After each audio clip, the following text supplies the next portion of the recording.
I love it when the mask comes off, y'all. I love it when the mask comes off. So here's Dave Rubin, and he's going to admit it. He's going to go full pro-Trump. Broad conservative coalition. There are very few conservatives I find inspiration from. I'll give you two who I suspect you like as well, which would be Ted Cruz and Rand Paul. I think they're out there. They've been talking about big tech. They're always warning about surveillance and the ever-expanding state. They both did a really nice job when we had these hearings about big tech. But that being said, and again, I think these are good, decent men who are working hard for the American people. Let's not forget that nothing happened after those big tech hearings. You know, it's like, it's a bunch of theater that we did before the election where everyone was warning about Section 230 that you talked about earlier, and then no one actually does anything. So for me, as someone that's sort of new to this side, I want to see more people that know how to fight. And I think that really was why so many people hated Trump to the level that they did. It wasn't about Trump's policies, which were sort of all over the place in terms of there was a lot of conservative stuff, but not everything conservative. There was definitely big government and spending in there as well. But the reason they hated Trump was not because of the policies. It was because he showed people how to fight. And there is nothing that the media and the big tech companies hate more, and the Democrats hate more, than someone who actually will fight. So I hope that he's able... I hope that the idea of Trump, in a way, lasts far longer than Trump the man. And any good idea has to live beyond one man. But I hope the idea of, hey, fight, guys, because we are running thin. The American experiment, as our friend Dennis Prager often calls it, might be coming to an end. The worst ideas are here, and they are eliminating all of the things that we've done so well for 250 years. So I want to see more conservatives fight. Fight for what? Fight for what, Dave? Fight for what? That was the most vapid commentary I've ever heard. I want to see him fight. For what? You got to tell me exactly what you're in favor of. What do you want them to fight for? When I listen to other people talk about what they want politicians to fight for, it's crystal clear. Like, you watch this show, what do I want politicians to fight for? Medicare for all, free college, living wage, ending the wars, Green New Deal. You can agree or disagree, but I'm going to tell you every single thing I'm in favor of. Legalizing marijuana, at the very least decriminalizing all drugs, probably legalize all drugs. You know, the list goes on and on. That, you know, my new favorite one is the National Direct Ballot Initiative law. I would love that. Or the American Deal, which is, you know, the new version of the New Deal where we make our infrastructure the best in the world. Like, these are the things I care about. These are the things I fight for. I'm going to tell you what I'm in favor of. And again, you could agree or disagree. Many of you disagree with me. Totally fine. But you know what I'm fighting for. What the fuck is he in favor of? What are you in favor of? All I get from Dave Rubin all the time is like, I'm going to tell you about labels, bro. I'm a classical liberal. That's what I am. I'm a classical liberal. Some might say I'm a conservative now, but either label's fine. I kind of like those labels, if you know what I'm saying. Okay, what are you in favor of?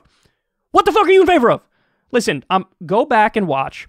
David Pakman did an interview with Dave Rubin, and Dave Rubin imploded. Pakman was asking the most basic policy questions of all time.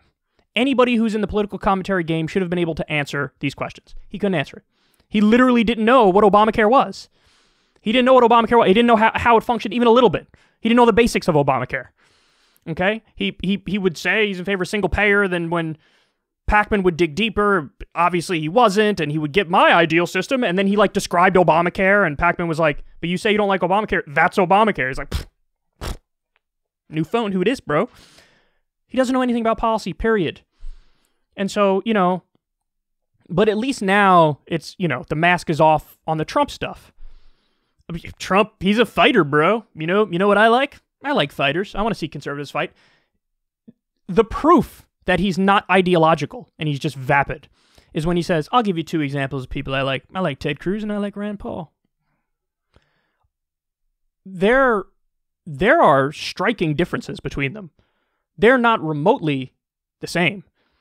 There are very different policy beliefs between those two. So for you to say I like that person and that person, they're not even that close on these things. I would argue Ted Cruz is significantly worse than Rand Paul. But he's different, and you can't bring them both up. I agree with these guys. I mean, that's like, I'm trying to think of a parallel. I mean, it is like when somebody on the left says, like, I like Biden and Bernie. they're very, very different. Like, that's, I mean, I guess you could make that argument, but there should be some sort of acknowledgement in this forum that they're not even close to agreeing on everything. You know what I mean? And the thing about Trump, he says it about Trump, oh, he showed how to fight. He's not even down the line conservative, but he showed us how to fight, and I like the fight thing. Okay, but again, if you're going to fight, what are you in favor of? When Trump fights, do you agree with the conservative stuff or the things where he bucks orthodoxy? By the way, he doesn't even buck it that much. 98% of the time, he is down the line conservative, and these guys are wrong. They fall for some of the rhetoric versus the reality of it. But which are the things that you agree with? Again, what you're going to see with Dave Rubin, it's never, ever, ever going to come back to policy substance. It's always going to be labels, you know. And the funny thing is, he's doing the mirror image of his persona when he was younger and when he was at the Young Turks. When he was younger and he was at the Young Turks, it was like, Democrats need to fight, bro. That's what I'm on the side of Democrats fighting. Are you? And then now he's gone all the way to Republicans need to fight, bro. That's what I want. I want them to fight, don't you? What exactly do you want them to fight about? What are your opinions? What are your beliefs? Can you back them up at all? He can't. He can't. This is one of those guys who all he has is the labels, and all he has is the he said, she said personality garbage. It's true. It's all about the personality shit for Dave Rubin, and again, it always fundamentally comes back to the wokeism shit.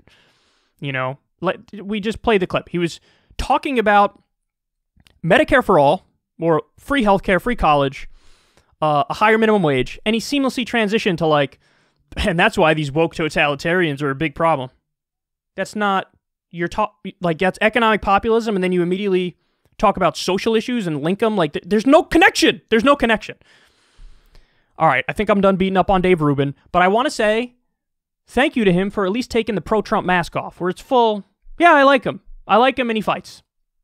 Congratulations. By the way, the one of the funniest clips I've seen is the compilation put together by Dave Rubin Clips, which is like, you know, they make fun of him basically. And it's all of his commentary on election night until Trump lost. He was convinced that the election was over and Biden lost on election night and Trump won. He was acting like that was the case. He was giving these smug rants of like, oh, these idiots who predicted the demise of Trump. How you like me now, son? See? You guys don't know what the fuck you're talking about. And this is proof of it. And then as everything started rolling in over the course of the next few days, you could see him losing it more and more and more. And of course, the narrative totally crumbles and he looks like a colossal idiot. So anyway, highly recommend checking out that clip. Dave Rubin, like election night reaction. I don't know if, I think the clip's on Twitter, but also probably on YouTube as well. It really is a sight for sore eyes. It will make you feel good. How like smug and arrogant he is, and he's convinced that Trump won, and then he doesn't. And he's got to try to like cover his ass a little bit. It's pretty funny to watch.